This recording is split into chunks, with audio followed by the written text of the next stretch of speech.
The last patient for years, Black Hollow Asylum had stood at the edge of the woods, its windows broken and its walls streaked with mold. Local legend claimed it was abandoned overnight in 1963 after a mysterious fire in the basement. No one knew what really happened, but everyone agreed nobody should go inside. That didn't stop Daniel. Daniel was a photographer who specialized in urban ruins. One foggy October evening, he parked his car in the cracked driveway and stepped through the warped front doors. Inside, the air was cold and smelled faintly of chemicals and ash. His flashlight beam caught faded murals of smiling nurses and overturned gurneys. "Perfect," he muttered, raising his camera.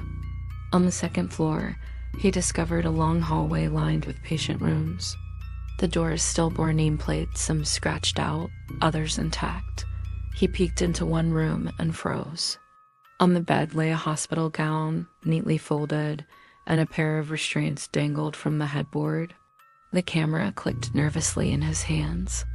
As he continued down the corridor, he heard a faint sound, a dragging footstep, coming from behind him.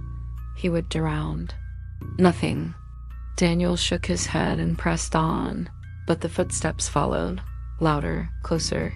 At the end of the hall was a heavy door marked basement staff only. Against his better judgment, Daniel pushed it open. The air that rushed up was warm and stale.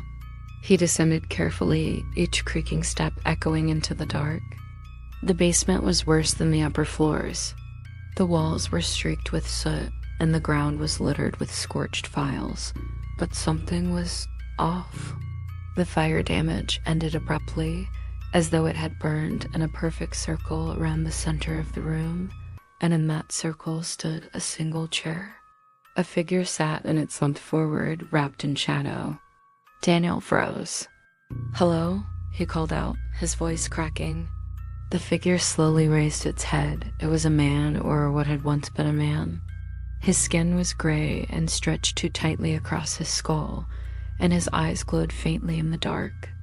A hospital bracelet clung to his wrist, and the name on it read, Daniel Price.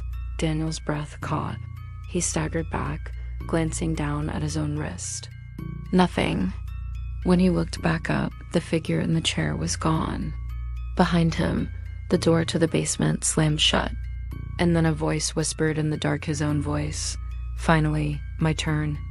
The camera fell from his hands and shattered on the floor, but before he could scream, everything went black. The next morning, hikers passing by saw the front doors of the asylum standing wide open. And through one of the upstairs windows, something was watching them, waiting,